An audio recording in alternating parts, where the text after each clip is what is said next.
जय हिंद दोस्तों, स्वागत है आपका YouTube चैनल रोजगार विद अंकित पे। आज का टॉपिक है लॉन्गिट्यूड यानी देशांतर।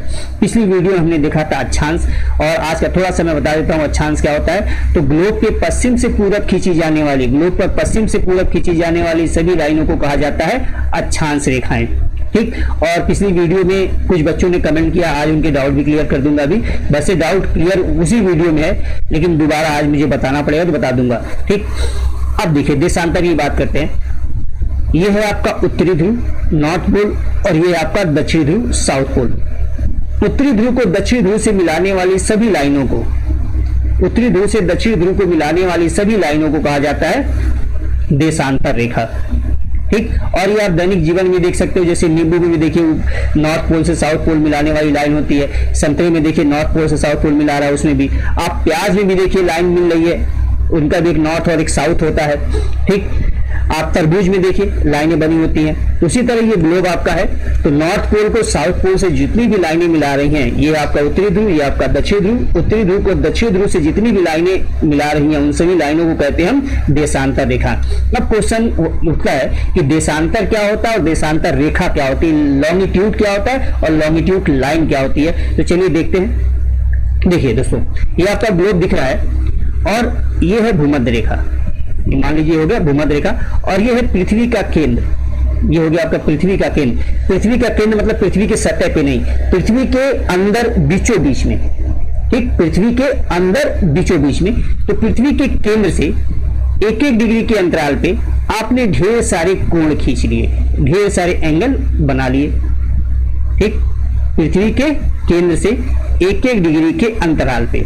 ठीक, अब ये 1 डिग्री हो गया, 2 डिग्री हो गया, 3 डिग्री हो गया, 4 डिग्री, इधर भी 1 डिग्री, 2 डिग्री, 3 डिग्री, 4 डिग्री, और ये हमारा बेस लाइन 0। बात क्लियर। अब देखिए, अभी आपने ये भूमध्य रेखा खींचा, ये बेस लाइन 0, 1 डिग्री का कोण, 2 डिग्री का कोण, 3 डिग्री का कोण इधर, और इधर भी 1 डिग्री का कोण, 2 डिग्री का कोण, 3 डिग्री का कोण। ये हो गया उत्तरी ध्रुव आपका, और ये नीचे हो गया आपका दक्षिणी ध्रुव। अब इन कोणों के माध्यम से, 1 डिग्री का कोण, इन कोणों के माध्यम से उत्तरी ध्रुव को, इन कोणों के माध्यम से उत्तरी ध्रुव को दक्षिणी ध्रुव से मिलाने वाली ये जो लाइनें हैं, इन कोणों के माध्यम से उत्तरी ध्रुव को दक्षिणी ध्रुव से मिलाने वाली ये जो लाइनें हैं, इन लाइनों को ही कहा जाता है देशांतर रेखा। ठीक, यानी देशांतर क्या हो गया, कोण हो गया। देशांतर यानी लॉन्गिट्यूड क्या हो गया, कोण हो गया, एंगल हो गया। ठीक, और देशांतर रेखा क्या हो गई, देशांतर रेखा क्या हो गई, इन कोणों को मिलाने वाली, इन कोणों के माध्यम से उत्तरी ध्रुव को और दक्षिणी ध्रुव को मिलाने वाली जो रेखा हो गई, वो देशांतर रेखा हो गई। बात क्लियर हो गई। अब आगे बढ़ते हैं।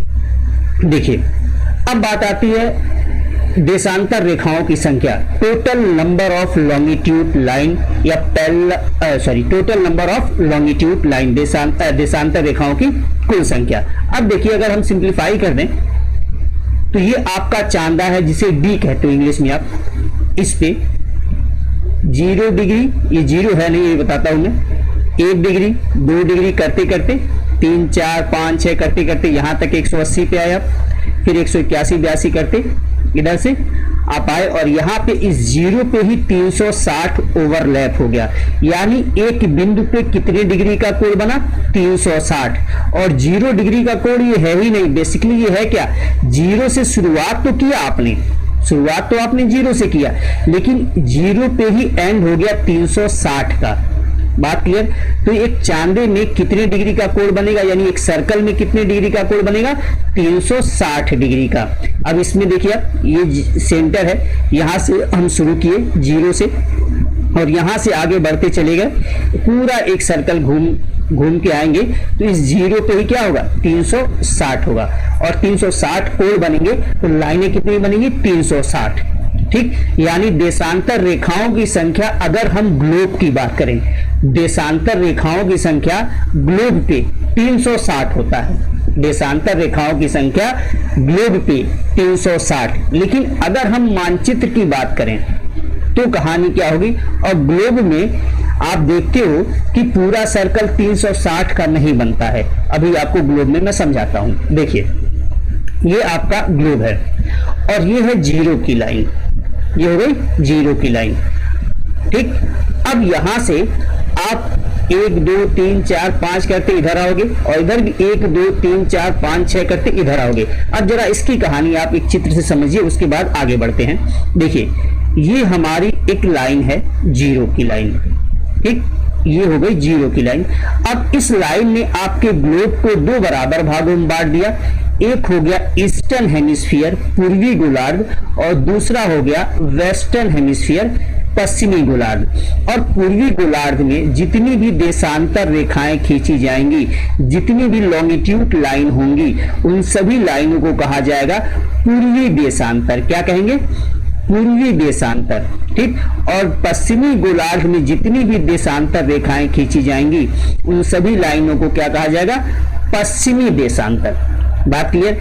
अब यानी अगर ये पूर्वी गोलार्ध में 10 डिग्री देशांतर की लाइन है तो इस लाइन को क्या बोलेंगे? 10 डिग्री पूर्वी देशांतर। अगर ये लाइन 20 डिग्री की है तो क्या बोलेंगे इसे? 20 डिग्री पूर्वी देशांतर। उसी तरह से जीरो के पश्चिम में ये पश्चिमी देशांतर, मान लीजिए ये भी 10 डिग्री की लाइन है तो इस लाइन को क्या बोलेंगे? 10 डिग्री पश्चिमी देशांतर। ये लाइन अगर 20 डिग्री की है तो इसे क्या बोलेंगे? 20 डिग्री पश्चिमी देशांतर। अब जरा इस कॉन्सेप्ट को समझिए आप। देखिए, ये आपका ग्लोब और ये आपके ग्लोब को दो बराबर भागों में आपने बांट दिया, ठीक। अगर दो बराबर भागों में बांट दिया तो सामने से आप बैठे हो, इधर से देख रहे हो, तो ये वाला भाग आपका पूरब होगा और इधर वाला भाग पश्चिम होगा, क्योंकि हमेशा दाहिने हाथ पे पूरब होता है, ठीक। तो अब आप बताइए, यहां से हम चल रहे हैं ये जीरो की लाइन से, जीरो से आगे बढ़े 10 डिग्री पूर्वी देशांतर, 20 डिग्री पूर्वी देशांतर, 30 डिग्री, 40 डिग्री पूर्वी देशांतर, 50 डिग्री पूर्वी देशांतर, और पीछे करते करते चले गए हम 180 डिग्री पूर्वी देशांतर। कहां पे आ गए? एकदम जस्ट अपोजिट 180 डिग्री पूर्वी देशांतर। बात क्लियर? उसी तरह से अगर हम पश्चिमी गोलार्ध में आए तो 10 डिग्री पश्चिमी देशांतर, 20 डिग्री पश्चिमी देशांतर, 30 डिग्री पश्चिमी देशांतर, 40 डिग्री पश्चिमी देशांतर करते करते हम कहां गए? 180 डिग्री पश्चिमी देशांतर। यानी पश्चिमी देशांतर 2 बार आया। पश्चिमी देशांतर कितनी बार आ गया? 2 बार। जीरो को तो हमने न्यूट्रल मान लिया, जीरो को हमने क्या किया? न्यूट्रल मान लिया। तो 180 क्या है? 180 पूर्वी देशांतर है कि पश्चिमी? तो ग्लोब पर 180 को भी न्यूट्रल मान लिया जाता है। ग्लोब पर 180 को भी न्यूट्रल मान लिया जाता है, न वो पूर्वी होता है न पश्चिमी। लेकिन जब हम मानचित्र की बात करते हैं तो मानचित्र तो आपकी ग्लोब की तरफ बंद होता नहीं है। इससे मानचित्र क्या होता है? मानचित्र ये है कि ग्लोब की तरफ होता नहीं है, वो तो 2D मैप होता है, ग्लोब तो 3D मैप 3D है। अब मानचित्र क्या होता है? मानचित्र ऐसे खुल जाएगा। मानचित्र की जगह ग्लोब, अगर ग्लोब की जगह मानचित्र की बात करें तो ग्लोब बंद है, मानचित्र क्या होगा? ऐसे खुल जाएगा। बात क्लियर? अब जरा देखिए, जब मानचित्र खुलेगा तो कहानी क्या बनेगी? ये लाइन आपकी 180 की थी, ये लाइन 180 की थी। इधर से गए तो 180 डिग्री पूर्वी देशांतर और इधर से गए तो 180 डिग्री पश्चिमी देशांतर। जब मानचित्र की बात की जाती है तो 180 डिग्री की लाइन को दो बराबर भागों में बांट दिया जाता है। 180 डिग्री की लाइन को दो बराबर भागों में बांट दिया। एक भाग हम पश्चिम की ओर खींच लिए और दूसरा भाग हम पूरब की ओर कर दिए, तो दो भाग बन गया। तो 180 पूर्वी और 180 पश्चिमी। अब देखिए इस चित्र को देखिए, ये है जीरो की लाइन। जीरो के पूरब में गए तो ये मिला आपको 180 डिग्री पूर्वी, तो 180 डिग्री ईस्टर्न लॉन्गिट्यूड हो गया, 180 डिग्री पूर्वी देशांतर। उसी तरह जीरो से 180 आगे बढ़े पश्चिम में, तो ये मिल गया आपको 180 डिग्री वेस्टर्न लॉन्गिट्यूड, 180 डिग्री पश्चिमी देशांतर। बात क्लियर है? अब ध्यान दीजिए, अब मानचित्र पे देशांतर रेखाओं की संख्या क्या होगी? तो भाई 1 डिग्री से लेके 180 डिग्री और 1 डिग्री से लेके 180 डिग्री, तो 180 लाइनें इधर और 180 लाइनें इधर, और एक लाइन तो जीरो वाली भी है, एक लाइन जीरो वाली है। तो भाई 180 प्लस 180 और प्लस एक लाइन जीरो वाली, तो कितना हो गया? 361। तो मानचित्र पर देशांतर रेखाओं की संख्या होती है 361, 361। लेकिन ग्लोब पर, आपको इस ग्लोब की अगर बात की जाए तो ग्लोब पर देशांतर रेखाओं की संख्या होती है 360। ठीक, लेकिन ग्लोब पर भी 360 डिग्री नहीं बनाते हैं, बनता तो 360 डिग्री है लेकिन बोलते नहीं है। ऐसा नहीं 180 के बाद 181, 82, 83 डिग्री आता है। 180 पूर्वी तक जीरो से और 180 पश्चिमी तक। ठीक, चलिए अब आगे बढ़ते हैं। और एक चीज और ध्यान रखिएगा, अगर आपसे पूछा जाए दो देशांतर रेखाओं के बीच सबसे अधिक दूरी कहां होती है, फिलहाल ये आप स्क्रीनशॉट ले लीजिएगा। मानचित्र पर और ग्लोब पर, ये हो गया मानचित्र पर और ये हो गया ग्लोब पर। चलिए, और यही चीज मैं आपको अभी बता के आया हूं पीछे से। अब आ जाते हैं जीरो की लाइन। जीरो की लाइन को आप ग्रीनविच लाइन भी कहते हो। क्यों कहा जाता है ग्रीनविच लाइन? क्योंकि जीरो की लाइन ग्रेट ब्रिटेन के ग्रीनविच शहर के रॉयल ऑब्जर्वेटरी से होकर जाती है। तो ये जीरो की जो लाइन है वो ग्रेट ब्रिटेन के ग्रीनविच शहर के रॉयल ऑब्जर्वेटरी से होकर जाती है, इसलिए इस जीरो की लाइन को कहा गया ग्रीनविच लाइन। ठीक, और इसी लाइन को कहा जाता है प्राइम मेरिडियन, प्रधान मध्याह्न रेखा। और ठीक, क्या कहते हैं हिंदी में से? प्रधान मध्याह्न रेखा, प्रधान मध्याह्न रेखा। दूसरी बात, इसे ही कहा जाता है प्रधान यामोत्तर, इसे ही कहा जाता है प्रधान यामोत्तर। हिंदी वाले भाइयों इस बात, इन दोनों वर्ड को याद रखिएगा। तो इंग्लिश वालों को तो इन दो लाइन से ही काम दो शब्द से ही काम चल जाएगा, लेकिन हिंदी वाले भाइयों को ये चारों शब्द याद रखना होगा। एग्जाम में कभी कभी सीधे सीधे वर्ड आ जाता है कि प्राइम मेरिडियन किस लाइन को कहते हैं। ठीक, अब वो हिंदी नहीं लिखेगा, वो इंग्लिश को ही हिंदी में लिख देता प्राइम मेरिडियन। तो आप हिंदी वाले मेरे भाइयों भी इसे आप याद रखिएगा कि प्राइम मेरिडियन, प्रधान मध्याह्न, प्रधान यामोत्तर या ग्रीनविच लाइन, चारों ही एक ही लाइन को कहते हैं, शून्य देशांतर की लाइन को। बात क्लियर है? अब देखिए, ये शून्य देशांतर की लाइन पूरे विश्व के लिए समय मापने के लिए एक बेस लाइन है, एक आधार रेखा है। इसका मतलब ये हुआ कि विश्व का कोई भी देश अगर अपने देश का समय मापता है, मेजर करता है, तो किस लाइन को आधार बना के करता है? इसी शून्य देशांतर की लाइन को। आप अपने देश में ही देख लीजिए, आपका देश ग्लोब में पूर्वी गोलार्ध में है और आपके इस देश में आपके मानिए डिजिटल क्लॉक हो या मोबाइल हो और उसमें टाइम गड़बड़ हो गया हो, तो आप क्या लिखते हो सही करने के लिए? +5:30 GMT, यानी Greenwich mean time. Greenwich mean time से आपका टाइम क्या है? प्लस है। क्या है आपका टाइम? प्लस है। कितने घंटे? 5.5 घंटे। तो ग्रीनविच मीन टाइम यानी इस लाइन पर जो टाइम हो रहा होगा, आपके देश का टाइम यहाँ के टाइम से 5.5 घंटे अधिक होगा। यानी अगर यहाँ दोपहर के 2 बज रहे हों तो आपके यहाँ शाम के 7:30 बज रहे होंगे। अगर यहाँ दोपहर के 12 बज रहे होंगे तो आपके देश में शाम के 5:30 बज रहे होंगे। क्यों? क्योंकि आपका टाइम ग्रीनविच मीन टाइम से 5.5 घंटे आगे है। अब आ जाते हैं इंटरनेशनल डेट लाइन पे। दोस्तों ध्यान रखिएगा, ये जीरो की लाइन, ये जीरो की लाइन अभी देखें तो इसके जस्ट अपोजिट में कौन सी लाइन है? 180 की। सामने आपको जो देख रहा है, ये दिख रहा है ये जीरो की लाइन, तो जस्ट अपोजिट में क्या है? 180 की लाइन। अगर जीरो पर सूरज चमक रहा है तो इस भाग पे क्या होगा? दिन होगा। तो इसके जस्ट अपोजिट क्या होगा? रात होगा। भाई इधर सूरज चमक रहा है, इधर दिन होगा, तो जस्ट अपोजिट क्या होगा? रात होगा। अब देखिए, इधर जीरो पे अगर दोपहर का 12 बज रहा हो तो 180 पर क्या होगा? रात के 12 बजेंगे। 180 पे क्या होगा? अगर जीरो पे दोपहर का 12 है तो 180 पे क्या होगा? रात के 12 बजेंगे। और रात के 12 बजे ही क्या होता है? भूत ऊत नहीं आता है, डेट चेंज होता है। डेट क्या हो जाता है? चेंज हो जाता है। 11 तारीख से 12 तारीख, 1 तारीख से 2 तारीख, या दिन चेंज हो जाता है मंडे से ट्यूसडे, ठीक, तो कहां होगा 180 पे। तो 180 के समानांतर ही 180 के समानांतर ही 180 के समानांतर 180 के समानांतर ही एक लाइन खींची गई जिसे कहा जाता है इंटरनेशनल डेट लाइन।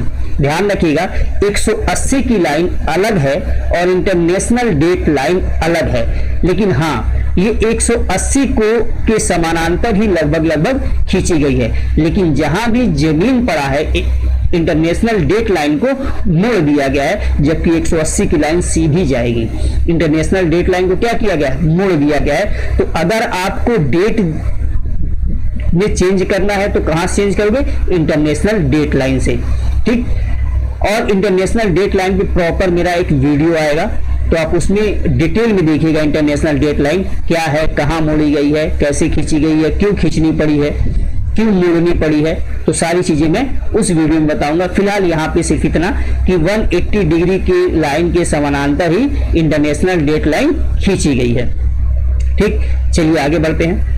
अब देखिए ये आपका ग्लोब दिख रहा है और ये इधर पूर्वी गोलार्ध में पूर्वी देशांतर की रेखाएं, ढेर सारी देशांतर रेखाएं, पश्चिमी गोलार्ध में इधर पश्चिमी देशांतर की रेखाएं। अब बताइए अगर मैं आपसे कहूं दो देशांतर रेखाओं के बीच में सर्वाधिक दूरी कहां होती है, ठीक। आप इस चित्र में देखिए, ये है आपके बीचों बीच भूमध्य रेखा। अगर भूमध्य रेखा से आप उत्तर की ओर जा रहे हो तो देशांतर रेखाओं के बीच की दूरी कम हो रही है और सभी देशांतर रेखाएं उत्तरी ध्रुव में मिल जा रही हैं, यानी उत्तरी ध्रुव में तो इन देशांतर रेखाओं के बीच की दूरी खत्म हो जाएगी, शून्य हो जाएगी। उसी तरह भूमध्य रेखा से अगर दक्षिण की ओर जा रहे हो आप तो देखिए देशांतर रेखाओं के बीच की दूरी क्या हो रही है, धीरे धीरे जैसे जैसे आप दक्षिण की ओर बढ़ते जा रहे हैं वैसे वैसे क्या हो रही है, कम होती जा रही है और सभी देशांतर रेखाएं दक्षिण ध्रुव में मिल जा रही हैं। इसका मतलब कोई एक जगह ऐसा होगा कि जहां देशांतर रेखाओं के बीच में सर्वाधिक दूरी होगी, ठीक। अब वो कहां होगी, तो जहां आपकी पृथ्वी सबसे अधिक मोटी होगी, आप देखिए ये आपका ग्लोब है, तो जहां आपकी पृथ्वी सबसे अधिक मोटी होगी वहीं पे इन रेखाओं के बीच में सबसे अधिक दूरी होगी। और आपकी पृथ्वी सबसे अधिक मोटी कहां पे है, भूमध्य रेखा पर। तो दो देशांतर रेखाओं के बीच में सबसे अधिक दूरी कहां होगी, भूमध्य रेखा पर। तो ध्यान रखिए एग्जाम में ये क्वेश्चन पूछा गया है, maximum distance between two longitude line, दो देशांतर रेखाओं के बीच में सर्वाधिक दूरी कहां पे, भूमध्य रेखा पर, ठीक। तो अब बात आती है, ये तो बात आ गई भूमध्य रेखा पर दो देशांतर रेखाओं के बीच की सर्वाधिक दूरी होगी, लेकिन बात आती है कि कितनी होगी।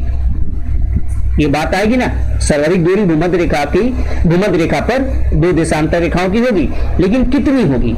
अब इसको निकालने के लिए क्या करेंगे हम, देखिए ये आपका ग्लोब है, ठीक। अब ग्लोब में अगर हम भूमध्य रेखी परिधि निकाल लें, भूमध्य रेखी परिधि, ठीक। और ये भूमध्य रेखी परिधि एक सर्कल बन रहा है, तो एक सर्कल में कितने डिग्री का कोण होगा, 360। तो अगर हम भूमध्य रेखी परिधि निकाल लें और उसमें 360 से भाग दे दें तो जो भी रिजल्ट आएगा वो दो देशांतर रेखाओं के बीच की सर्वाधिक दूरी हो जाएगी। तो भूमध्य रेखी परिधि होती है 40,076 और 40,076 में अगर 360 का आप भाग दे दोगे तो रिजल्ट आएगा 111.32 किलोमीटर, 111.32 किलोमीटर। तो दो देशांतर रेखाओं के बीच की सर्वाधिक दूरी कहां होती है, भूमध्य रेखा पर। कितनी होती है, तो 111.32 किलोमीटर। लेकिन ये कहां पे होगी, ग्लोब पे।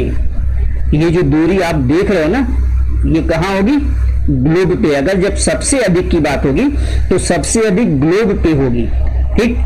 क्योंकि जैसे जैसे हम भूमध्य रेखा पर से ध्रुव की ओर जाएंगे उनके बीच की दूरी क्या होती जाएगी, आप देखिए लगातार क्या होगी, कम होगी।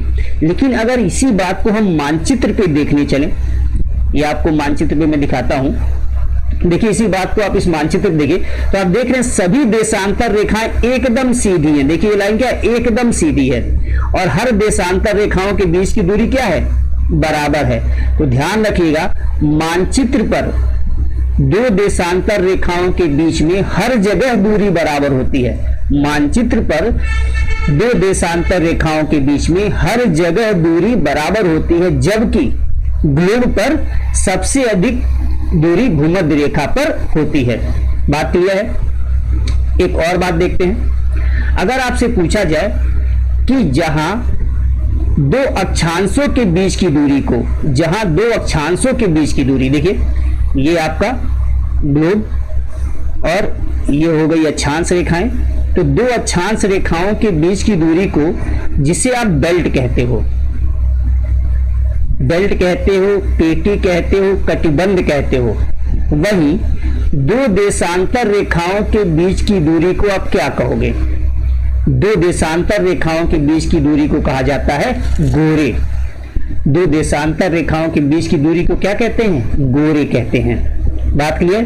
तो दो अक्षांश रेखाओं के बीच की दूरी को पेटी, बेल्ट या कटिबंध कहते हैं। बात क्लियर? चलिए आगे बढ़ते हैं। अब देखिए, ये आपको इसके ये जो अभी बताने जा रहा हूं वो चीज तो मैं पहले भी बता चुका हूं, लेकिन चूंकि अक्षांश वाला पार्ट खत्म हो गया, देशांतर वाला पार्ट खत्म हो गया, तो जो भी बच्चा पहली बार इस वीडियो को देख रहा होगा उसके लिए ये जरूरी हो जाता है। चलिए, ये शून्य अक्षांश की रेखा और ये शून्य देशांतर की रेखा, ठीक। अब बात आती है कि भारत ग्लोब पे कहां है? भारत ग्लोब पे कहां है? तो भारत का जो अक्षांशीय विस्तार है 8 डिग्री 4 मिनट से लेके 37 degree 6 minute, 37 degree 6 minute northern latitude यानी उत्तरी अक्षांश पे है। 8 डिग्री 4 मिनट उत्तरी अक्षांश से लेके 37 डिग्री 6 मिनट उत्तरी अक्षांश पे है। तो ये है आपका भूमध्य रेखा। भूमध्य रेखा के उत्तर में उत्तरी अक्षांश और भूमध्य रेखा के दक्षिण में दक्षिणी अक्षांश। चलिए देखते हैं। अब ये जीरो की लाइन है, तो 1 2 3 ऊपर करते जाएंगे, तो यहाँ तक अगर हम आ जाएंगे उत्तरी ध्रुव पर, तो क्या होता है 90 हो जाता है यहाँ पे।